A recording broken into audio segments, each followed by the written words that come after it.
पाठशाला में अब दुनिया के सबसे बड़े मंदिर का चैप्टर खोलने जा रहा हूं, जिसकी तस्वीरें आपको हैरान कर देंगी। ऐसा भव्य, इतना बड़ा मंदिर आपने कभी नहीं देखा होगा। आज आपको उस मंदिर की तस्वीरें दिखाऊंगा जो अयोध्या के राम मंदिर से भी बड़ा होगा, और आपको बताऊंगा कि अयोध्या के राम मंदिर से भी बड़ा मंदिर कहां बन रहा है। दुनिया भर में कृष्ण भक्ति से जुड़ने वाली संस्था है इस्कॉन।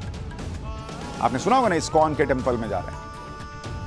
पश्चिम बंगाल के नदिया जिले के मायापुर में दुनिया का सबसे बड़ा वैदिक मंदिर का निर्माण इस्कॉन करवा रहा है। करीब 28 लाख वर्ग मीटर में फैला यह मंदिर परिसर दुनिया का सबसे बड़ा मंदिर है। इसकी तस्वीरें आप देखिए, इसके एक एक डिटेल आपको बताऊंगा, लेकिन इतना बड़ा मंदिर, वैदिक मंदिर दुनिया में नहीं है, और इसकी तस्वीरें आप देखते जाएंगे तो हैरान रह जाएंगे।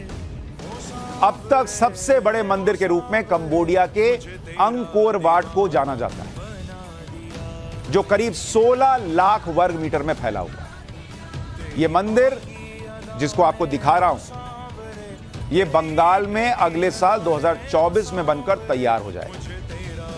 इसका निर्माण साल 2009 में, यानी यह अंकोर वाट का दिखा रहा हूं, जो अभी तक सबसे बड़ा था। अब उससे भी बड़ा वैदिक मंदिर जो है वो भारत में बंगाल में बन रहा है। और इस मंदिर की आप भव्यता सोचिए कि 2009 से पिछले 14 साल से इसका निर्माण चल रहा है। वैदिक मंदिर की विशालता का अंदाजा आप इस बात से भी लगा सकते हैं कि इसकी नींव करीब 100 फीट गहरी, यानी जमीन में 10 मंजिला इमारत के बराबर नीचे इसकी नींव गई हुई। मंदिर का निर्माण पूरा होने के बाद एक साथ 10,000 लोग भगवान कृष्ण के दर्शन कर सकेंगे, जबकि मंदिर परिसर में करीब 1 लाख लोग आराम से घूम सकते हैं। इतना बड़ा मंदिर बन रहा है। इस मंदिर की लागत करीब 1000 करोड़ रुपए आएगी, और सबसे बड़ी बात यह कि मंदिर भारत की आध्यात्मिक, सांस्कृतिक और ब्रह्मांड के वैदिक मॉडल का सबसे बड़ा केंद्र है। इसके बारे में आपको आगे बताऊंगा, लेकिन उससे पहले इस मंदिर की भव्यता और विशालता के बारे में आपको बता। सबसे बड़ा आकर्षण का केंद्र इसके 3 शिखर है, इसलिए पहले आपको इन विशाल शिखर के बारे में बता देता हूं। जो बीच में आप हिस्सा देख रहे हैं, यह मुख्य शिखर है, वैदिक ब्रह्मांडीय झूमर। इसके बारे में आपको आगे बताऊंगा। दूसरा शिखर जो देख रहे हैं वो वेस्ट विंग है, भगवान विष्णु के अवतार भगवान नरसिंह देव का मंदिर। और तीसरा शिखर ईस्ट विंग के नीचे वैदिक तारामंडल बनाया जाएगा। जिस तरह आप स्पेस के बारे में जानने के लिए प्लेनेटेरियम में जाते हैं, ग्रह नक्षत्र दिखते हैं, ठीक उसी तरह आप वैदिक प्लेनेटेरियम में सनातन धर्म के बारे में जान पाएंगे। सभी लोक के वर्चुअल दर्शन कर सकें, उसके बारे में समझ सकें। और इन शिखरों पर आप देखिएगा सोने की परत चढ़ाई गई। 350 फीट ऊंचे इस मंदिर के शिखर तक पहुंचने के लिए 14 लिफ्ट लगाई गई हैं। 14 लिफ्ट, सोचिए कितना बड़ा मंदिर है। पहले आपको वैदिक झूमर का एक एनिमेशन वीडियो दिखाता हूं, जिसमें इस सृष्टि के निर्माण को लेकर बहुत सारी जानकारी दी जाए। यहां आकर यह समझ सकेंगे कि यह दुनिया किसने, कब और क्यों बनाई, दुनिया बनाने के पीछे का उद्देश्य क्या है। यह एनिमेशन वीडियो है जो वहां लोगों को दिखाया जाएगा। इस बात को वैदिक झूमर में दर्शाया जाएगा, इसलिए इसे इस मंदिर को दुनिया का वैदिक मंदिर कहा जाता है।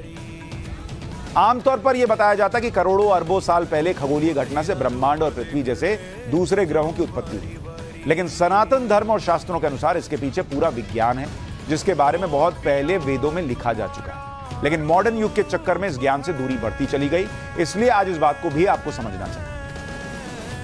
ऋग्वेद में एक श्लोक है, सप्त दिशो नाना सूर्या देवा आदित्या ये सप्त, यानी इसमें कहा गया है कि सप्त दिशो नाना सूर्या, यानी सूर्य अनेक है। यहां सप्त दिशो का मतलब है 7 सौर मंडल। लेकिन विज्ञान ने अभी तक एक ही सौर मंडल को ठीक से खोजा है, और दूसरे सौर मंडल की खोज चल रही है, जबकि ऋग्वेद में 7 सौर मंडल का भी जिक्र है और कई और सूर्य है, इसका भी जिक्र है। एक और श्लोक आपको ऋग्वेद से लिया गया, वो दिखाता हूं। शकमयम धूमम अराद अपश्यम विषुवता पर इनावरेण, यानी सूर्य के चारों और तरफ और दूर दूर तक शक्तिशाली गैस फैली हुई है। यहां गैस के लिए धूम शब्द का प्रयोग किया गया। सूर्य के चारों तरफ गैस है, इसकी पुष्टि सही तरह से 19वीं सदी में हो पाई थी, जबकि ऋग्वेद में यह कब का लिखा हुआ है। अथर्ववेद में कहा गया था कि सूर्य का प्रकाश दिखाई देने वाले और ना दिखाई देने वाले सभी प्रकार के प्रदूषित जीवाणुओं और रोगाणुओं को नष्ट करने की क्षमता रखता है। यह अथर्ववेद में लिखा है। ये सारी बातें आज से 3200 साल पहले ही कह दी गई थी और इस पर दुनिया भर के वैज्ञानिक रिसर्च कर रहे हैं। यानी जो बातें हम आज विज्ञान से समझ रहे हैं, उनके प्रमाण हजारों साल पहले हमारे ऋषि मुनि और विद्वान दे चुके, लिख के चले गए। और यही वजह है कि इस मंदिर के भक्तों में एक बड़ी संख्या विदेशी लोगों की होगी, जो इन बातों पर पूरी तरह यकीन करते हैं कि हमारी सनातन परंपरा और शास्त्रों में जानकारी का भंडार छिपा हुआ है। आज आपको इस मंदिर के चेयरमैन से भी मिलाना चाहता हूं, जिन्होंने इस मंदिर को 250 करोड़ रुपए दान दिए।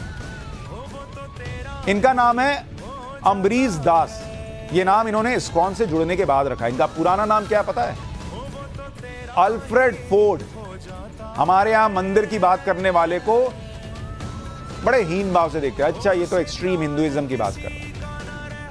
वहां अल्फ्रेड फोर्ड जो है वो 250 करोड़ भी दे रहे हैं और इन्होंने अपना नाम भी अम्बरीश दास कर लिया।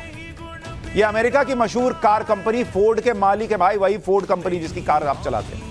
अमेरिका के प्रसिद्ध उद्योगपति हेनरी फोर्ड के पोते हैं। 1975 में अल्फ्रेड इस्कॉन से जुड़े और इस्कॉन के संस्थापक प्रभुपद के साथ भारत आ गए। भारत आने के बाद इन्होंने हिंदू धर्म अपनाया और फिर अल्फ्रेड से अम्बरीश बन गए।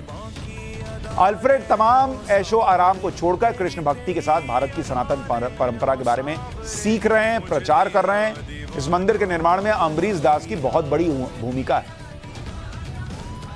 लेकिन हमारे यहां कोई अगर हिंदू धर्म की बात करे, आजकल तो जो हिंदुत्व है उसको तो टेररिज्म से भी जोड़ने का प्रचलन चल रहा है। लेकिन यहां बड़े बड़े विदेशी आकर हिंदू धर्म को अपना रहे हैं और इतना बड़ा बड़ा मंदिर बन रहा है। नजर नजर का फर्क।